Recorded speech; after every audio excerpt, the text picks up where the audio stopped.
So we are reaching the last talk of the day, and this is for me an opportunity to invite a partner and a friend, Dr. Chia Chien-Wei, that we call him CW. He is one of our partners from Singapore, and he is currently the Chief of Staff of CyberSG R&D program office that is hosted at the Nanyang Technical University, NTU.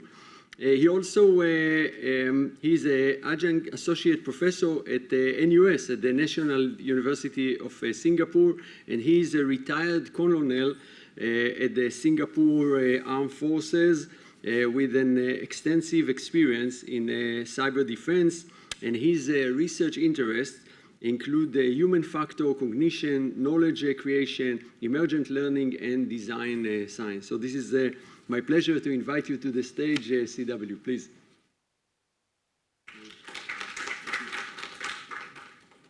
Oh, thank you very much. So last week, I think it was Tuesday, I received an email from Peter and Yaniv.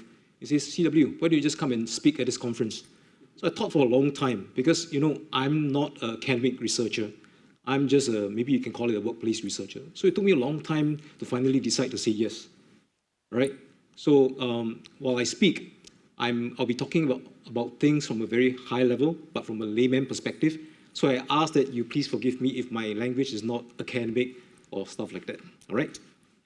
So I just learned that I got a new name, CW. That also stands for Cyber Week. All right? All right, so I'm here to talk about human-centered AI. And Ben Schneiderman says this. This expansion from an AI-focused, algorithm-focused view to embrace a human-centered perspective can shape the future of technology so as to better serve human needs. All right, we just keep that at the back of our minds. Now, the other thing is that, you know, Sapiens, I'm sure you know the author.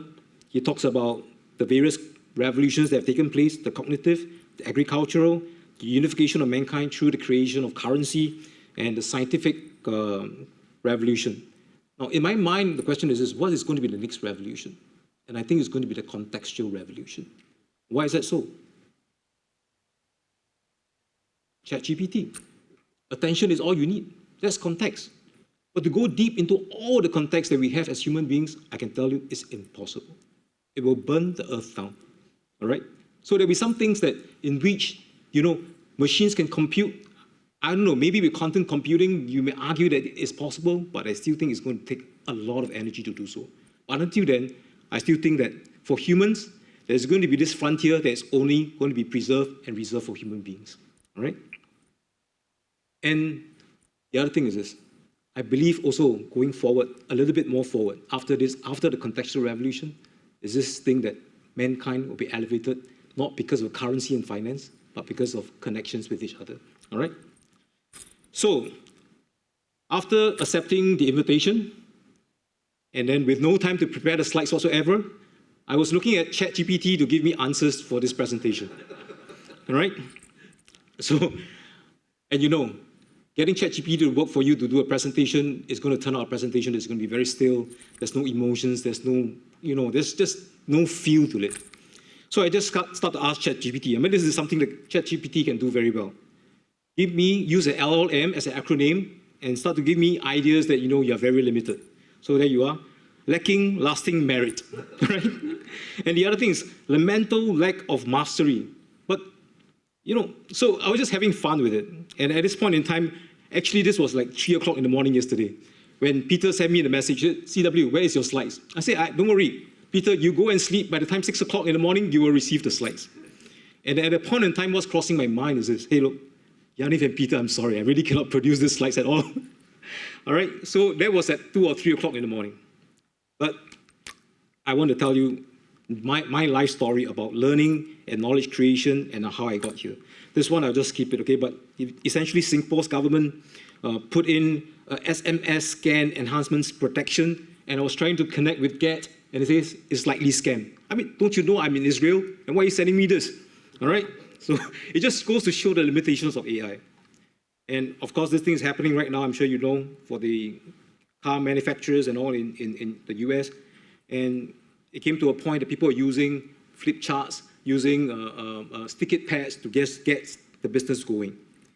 Now, Yaniv mentioned that I was part of the Air Force and the Singapore Air Force for a long time, and I love my job. I was operating the IHawk air surface-to-air missile system. And every day I would go to the equipment, turn it on, fiddle switches here and there, and everything else, open up the technical manual. I love what I was doing. Until one point in time, I started to ask myself, so given the millions of dollars that we spent on this system, which actually was part of Israeli Air Force or Army's inventory as well, and what if from the electronic warfare dimension that we are still vulnerable? So when we look at the system, when I look at the system, there were 4 techniques from electronic warfare that Raytheon, the US manufacturer, has given us.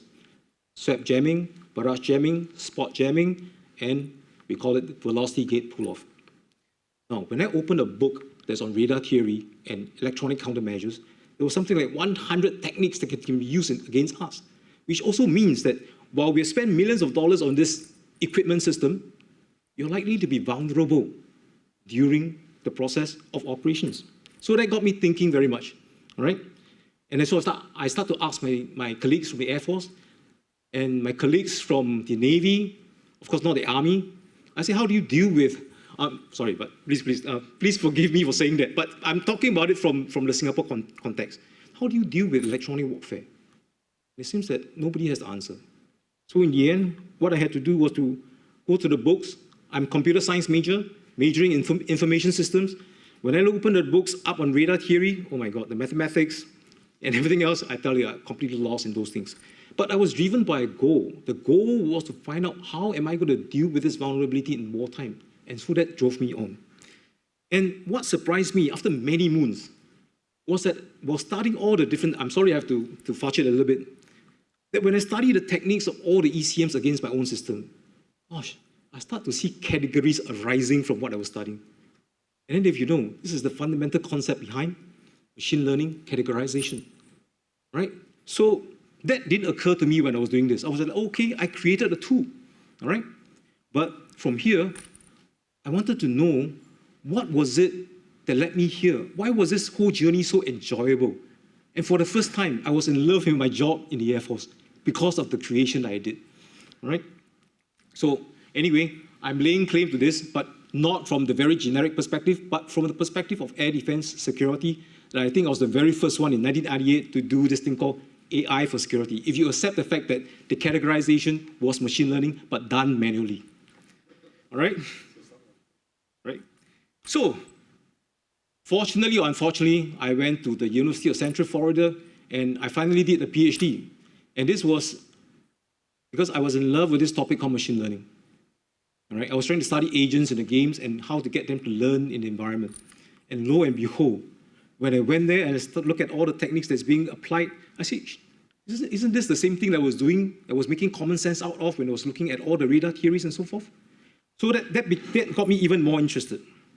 And then this was my professor, okay? So during the course of my PhD study, he threw me 2 terms. One is called affect. The other one was called abduction. And at this point in time, I started to lose interest in my PhD because I wanted to find out what was the secret behind that invention and the creation. But anyway, I finished it, and therefore I got a small little title called Doctor. I don't regret it. It was a very fascinating journey and a very, very fulfilling one. And so at that point in time in 2003, I had 2 paths. One was to go deep into artificial intelligence and to become academic, but I didn't have the opportunity because I have to go back to the Air Force. The other one was to ask myself, how do you unleash potential? And that was started off because of that work with the surface-to-air weapon systems. And I also came to this decision because I thought at the point in time when I look at what I was doing in terms from my PhD, AI is never going to be smart. And I say, okay, then the correct decision is to go down that path to really study human beings. So that took me 15 years. And many times, I can tell you, I kind of regretted it. Because why? At first was okay, all right? Deep learning came. I said, okay, never mind. Deep learning is not going to be very smart, okay? Then after that, CNN came. I was like, oh, okay, all right. Then after that, LSTM came. I said, okay, very good, but it's still a small little prediction of the next word. Then suddenly, attention came. Then after that, it changed the whole world about what AI is about. All right, so that's where we are today. But I would go and discover about this person called Lev Vygotsky. I'm not sure whether you've heard of him. But he was very, very interested to unify psychology as a field because it was fragmented between behavioral psychology, cognitive psychology, and finally he came up with his own field called social, cultural, and historical psychology. And to me, it just made perfect sense. And from then onwards, I would use this lens to look at every single activity that's happening in research and workplace and say that, hey, look, it's all about creating the conceptual artifact that's going to change the context of where we are. So whether you are in research, whether you're in the workplace, once you develop the new concept, this new concept is going to be the knowledge, and it changes the way that we're going to perform. Now, you may think that from an academic perspective, wow, okay, that's what we've been doing. But I can tell you, this is massive for the people that are not out there as researchers. Because typically, they don't push themselves to what we call the knowledge age and beyond. And to me, that is a frontier in which we need to conquer. Reason is this, and this relates back to my job in Singapore. We have a lot of research in cybersecurity. It's still waiting to be translated. But in order for the translation to happen, we need a lot of people in the workplace to embrace these technologies and say that, I can do a lot with this. I know maybe the research is to this level of readiness, but when I'm in the workplace, I can embrace this and take this to something that's operational for my workplace, and better still, to spin it off. And so this became the theory, right? Context. It was emergent, it was messy. I could look through books and all this. But when the artifact came, and those were through a series of what we call abduction and insights, and finally the reframing took place and resulted in the concept that changed the way that we operated. So when you look at this from a cybersecurity perspective, the same frame can be applied, right? Now, to me then, it's no longer about tools or generative AI, but about the activity and how you want to transform it. Now, this is significant for the workplace. Why? Because typically when the workplace receives the research from IHL, they will think that technology drives everything else. They don't question about Gen AI, they don't question about artificial intelligence, they accept it. So if there are limitations, at least from the Singapore context, they accept it. But I thought this needs to change. Change for the reason that I've mentioned to you. That when the workplace embraces the research from the higher institutions, and with the research coming from the higher institutions, when you put these two together, they're going to have sparks flying. All right? So then came this conclusion. Human intelligence, as of now, right, this is the conclusion. At this point in time, AI is never going to outsmart humans in context which requires common sense. Like, for example, last night at 4 o'clock, to give up or not to give up. I mean, if you ask the LLM, I don't know what LLM is going to tell me. But for me, I was thinking, I'm still going to be left with 2 hours. I still can make sense of this. I still can create something. And they say, I'm going to continue. But for artificial intelligence, it's a different thing. It does not know any more or less than what is been fed. You can say there's a very big hyperspace, but it's never going to go beyond that. All right? But for human, it's different. We're going to jump from spaces to spaces, to dimensions. And to me, that is the last frontier we should protect as humans. And so, the long or short of it is that I have this model called a heptological model of innovation. And when you think about it, this is really the model to me that depicts about being a human and becoming a human. Why? Because we're talking about always expanding our knowledge, always contributing, always creating new things. And you may, when you ask researchers from the business or learning discipline, they will tell you, oh, it's dialogue, it's trialogue. But actually, something is happening there. It's called heptalogue. Why? Because when you talk and we exchange ideas, you have vision, you have concepts, you have this thing called object, which I won't go into because it talks about the subjectiveness of things, the outcome. When all this comes together, this is where the sparks will fly. All right? So to me, this is a coaching model, it's a learning model that I will use for my work in the workplace. And coming back to the context of cybersecurity, right? You have the strategic context, the operational context, tactical context, the social technical context, the technical context, and the psychological context. But all these are independent contexts that have been out there, but it's possible to meld all this together in a melting pot under this model. And finally, at 5 o'clock, I said, now that I've finished framing this presentation, so I asked ChatGPT, maybe can you be kinder to yourself? Tell me what is LLM? And so it spitted out this thing called limited language model. I said, yeah, that's about right. But ChatGPT doesn't really know. He doesn't care. So to me, there's still so much to do with large language models, and we're only at the very beginning, all right? So coming back, AI for security or security for AI? I'm proposing this term called human-centered AI for security or security for human-centered AI. I think that's really more encompassing. I wouldn't dare to say it's more empowering, but I think it's definitely more encompassing. Because without humans directing LLMs are nothing, all right? So last but not least, not sure how many more minutes I have, I want to give credit to the perspectives of literature I've read that's of Israeli origin. And I was amazed when I finally, that was the one of the last few slides I did. So why do I put all the literature together? And it turned out, hey, look, in the pursuit of military excellence, where I studied as a military officer for a long time, Shimon Nave, Israeli. Man's Search for Meaning, Viktor Frankl, Israeli. Sapiens, A Brief History of Mankind, Israeli. So the last one, Ben Schneiderman, guess what? Israeli. So I think that was like a royal flush at the end of that 5 o'clock or 6 o'clock in the morning.